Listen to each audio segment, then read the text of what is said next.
அனைவருக்கும் வணக்கம்.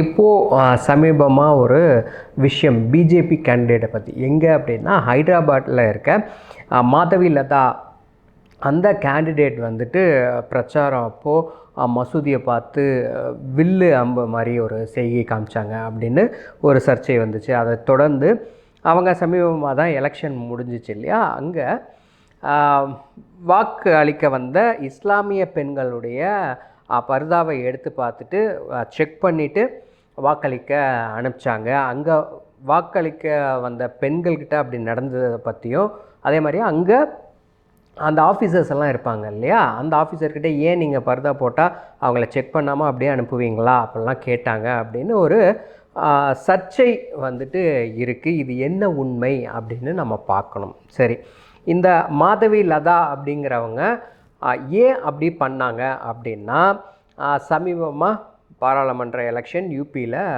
நடந்தது. அங்கே 12 வயசு சிறுமி பர்தா போட்டுட்டு வந்து வாக்களிக்க அந்த ஆஃபீஸரே அனுமதிச்சாங்க அப்படிங்கிற ஒரு வீடியோவை நம்ம பதிவிட்டிருந்தோம், நீங்கள் பார்த்துருப்பீங்க. ஸோ அப்படியெல்லாம் நடக்கும்போது ஏன் பார்த்து அனுமதிக்கிறதுல என்ன பிரச்சனை? அப்படி பார்த்து அனுமதிக்கக்கூடாதா? அது மத வெறி அப்படின்னு எப்படி சொல்லிட முடியும்? எந்த மதத்தினராக இருந்தாலும் பார்த்து அடையாள அட்டையை செக் பண்ணி வாக்களிக்க அனுமதிக்கிறதுல என்ன பிரச்சனை வந்துட போகுது? இதை தான் அவங்க பண்ணியிருக்காங்க, இதை பண்ணணும் அப்படிங்கிறது தான் ஆஃபீஸருக்கு வலியுறுத்தியிருக்காங்க. இப்படி இருக்கும்போது அவங்கள வந்துட்டு ஒரு மதத்திற்கு எதிராக ப்ரொஜெக்ட் பண்ணுறது வந்துட்டு ஒரு நல்ல விஷயம் கிடையாது அப்படிங்கிறது தெரிய வருது. சரி, இன்னொன்று இதோடு நம்ம ஒப்பிடும்போது இன்னொரு விஷயம் நம்ம பார்க்கணும். சமீபத்தில் காங்கிரஸில் இருந்துட்டு பிஜேபிக்கு வந்தாங்க.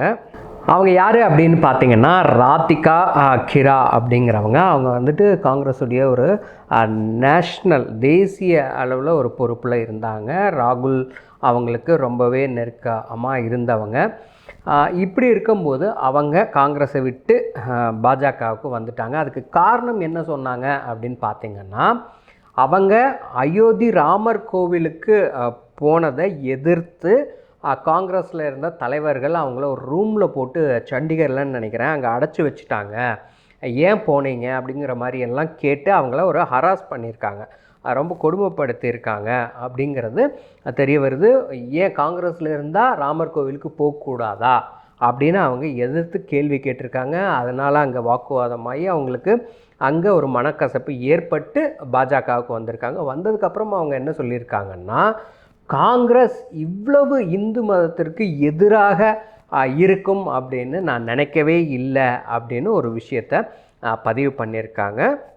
அப்படி மோடி அவர்களும் இதை ஒரு பொதுக்கூட்டத்தில் பேசியிருக்காரு. எந்த ஜாதி, என்ன மதம், என்ன இனம்னு நாங்கள் பார்க்குறதுல எல்லாத்துக்கும் தான் நலத்திட்டங்கள் போயிட்டுருக்குன்னு. இப்படி இருக்கும்போது யார், அதாவது காங்கிரஸ் என்ன சொல்கிறாங்க, இஸ்லாமியருக்கு எதிரான, சிறுபான்மையினருக்கு எதிரான கட்சி பிஜேபி, மோடி அரசாங்கம் அப்படின்னு சொல்கிறாங்க. ஆனால் யார் அப்படி இருப்போமோ அப்படி தான் மற்றவங்கள பார்த்தாலும் தெரியும் அப்படிங்கிறது தான் இதுலேருந்து நமக்கு தெரிய வருது. ஏன்னா காங்கிரஸ் இந்த மாதிரி பண்ணியிருக்காங்க. இந்த பெண் காங்கிரஸ்லேருந்து வெளில வந்ததுக்கு ராமர் கோவிலுக்கு போனது ஒரு குத்தம் அப்படின்னு வர வச்சுருக்காங்க. அவங்கவுங்களுக்கு வழிபாட்டு சுதந்திரம் இருக்குது, வழிபடலாம், பின்பற்றலாம். இப்படின்லாம் இருக்கும்போது கட்சி இப்படி வற்புறுத்துகிற விதமாக பண்ணுறதுல தான் மதவாதத்தை நம்ம பார்க்க முடியுது. சரியா? ஆனால் 2013 கம்யூனல் ஆன்டி வயலன்ஸ் ஆக்ட் அப்படின்னு ஒரு பில்லை வந்துட்டு பாஸ் பண்ண முயற்சி பண்ணாங்க காங்கிரஸ் கவர்மெண்ட். அதாவது 2013 என்ன அது அப்படின்னு பார்த்தீங்கன்னா, வகுப்புவாத வன்முறை தடுக்கிற வகையில் ஒரு சட்டம். இதில் ஒரு குரூப் அப்படிங்கிற ஒரு விஷயத்தை கொண்டு வந்து அதில் சிறுபான்மையினர், அப்புறம் மொழிவாரியான சிறுபான்மையினர், எஸ்சி எஸ்டி இவங்கெல்லாம் ஒரு குரூப்புக்குள்ளே கொண்டு வந்தாங்க.